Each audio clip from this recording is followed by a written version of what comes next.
guys! Welcome back to my kitchen. So tonight, magluluto ulit tayo ng isa na namang madaling dinner recipe na parang 10 to 15 minutes yun ang kailangan. Lutuin. At ito ay mga ibang pasasarapin natin ang recipe ng ATAY.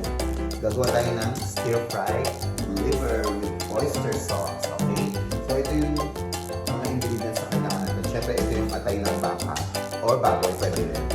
Natiniwa natin ang manipis at pinakuluan natin sa loob ng 2 minuto para hindi na siya yung malagsak dito saka para solid siya pag nilipin. Kailangan din natin ng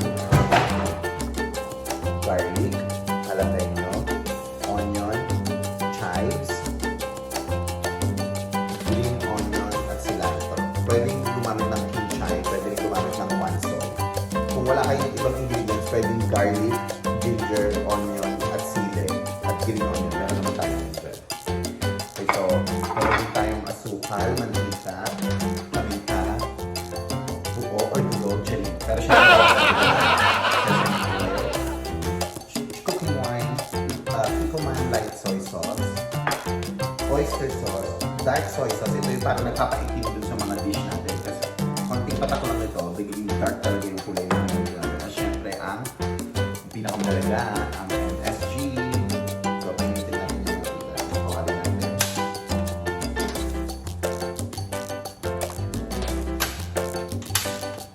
Ayan. So, parang iba hindi naman laging yun at yun ang pinuluto natin sa mga atay. Pwede naman hindi naman laging minudo, igado. Ito, madali lang, masarap pa. Medyo mahal. Pwede nyo tanggalin yung sili na nasa inyo. So, ayan na. Painitin lang natin ang ating kawawi, ang ating wok, at niluto na natin. Mabilis lang ito. Wala pang 20 minutes ang dinner na ito ang gawa. Yung sesame oil, ano rin na optional. Kapag marami kasi yung taong allergic sa sesame oil. So, narinig talaga yung taong na taong pilit na yun. So, lalagyan natin ng cooking oil. Just regular canola oil. Vegetable oil kung gusto nyo. Olive oil kung gusto nyo. Grapeseed oil kung shala kayo. Una natin i-gigisa dyan na yung ating garlic, syempre.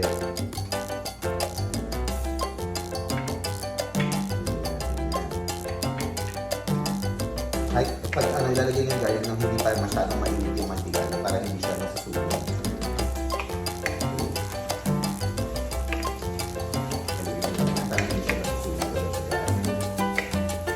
So yung garlic natin dito, hindi karamihan sa mga Filipino dishes na sinusunog yung garlic. Dito hindi natin siya masyadong kailangan sunugin. Anong tawag dito? Yung pag naamoy nyo na siya, carry na dito. So ayan, naamoy na yung garlic natin. Ilagay natin yung ating jalapeno. Masarap kasi dito sa dish ito yung onion mo, yung medyo crunchy pa. So maya-maya natin siya dito.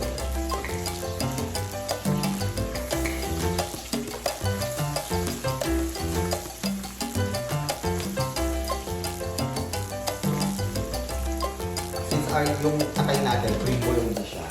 Hindi na siya ganun katagal lulutuin. So, maaari mo nang lulutuin mo yung mga gulay. So, itong jalapeno, medyo matigas. So, unahin natin siya.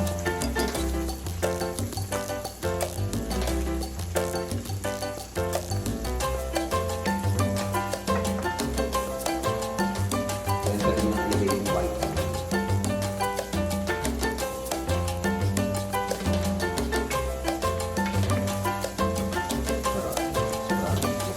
Gawin na ito. Hindi kayo iwan yung jowa. Ayan.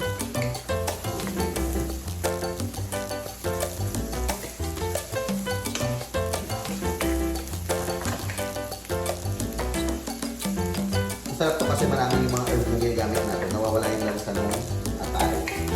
Kasi di ba may mga atay na may kama, charing, baboy pala, tsaka yung baka manginginig dati. So, ganyan lang.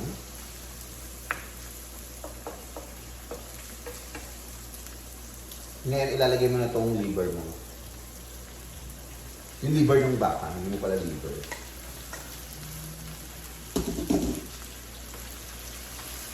Kailangan naman siyang maluto dyan.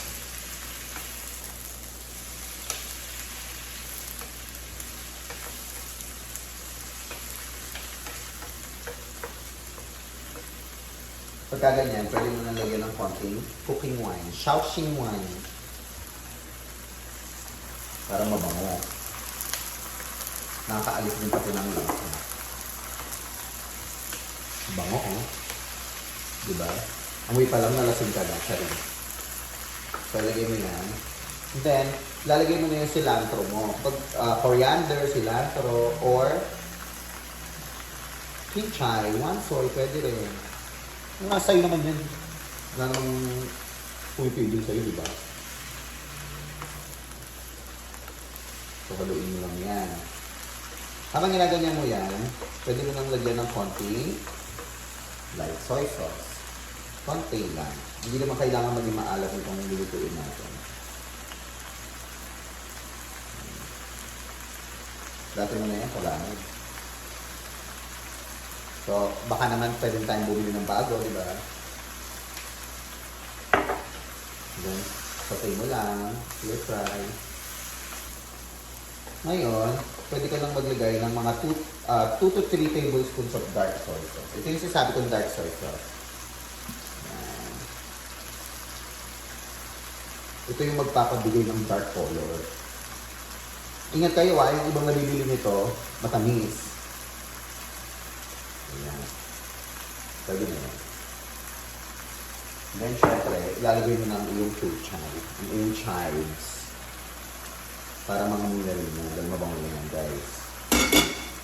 Haluin yan, mga kababayan.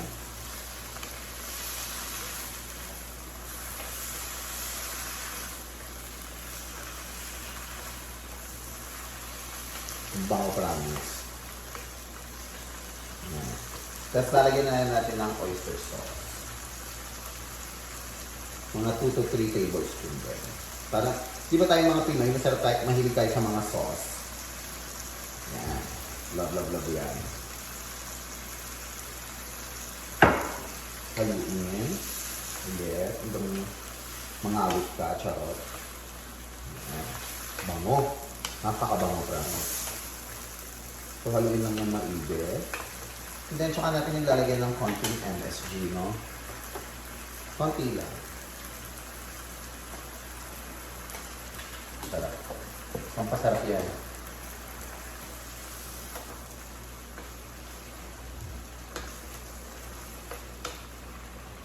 Black pepper. Love ni Bimbi. More pepper, more fun, okay? We love the pepper. So habang hinaantay mong maluto yan, lahat ng mga ingredients mo, pwede mo nang ilagay itong green onion. Ayan.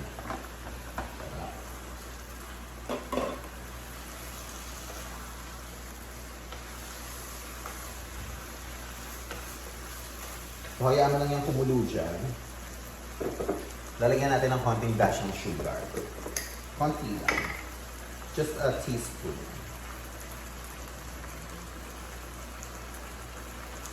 Pwede nyo. At haluin ulit.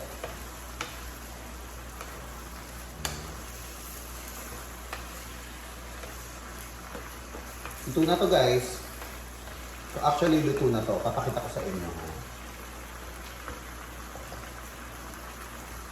So, ayan na siya. Diba? Ang ganda. Kapag kaganyan na siya, tsaka mo lalagyan ng mga kalahating teaspoon lang na sesame oil. Pangpasarap lang. Pangpabango ng konti.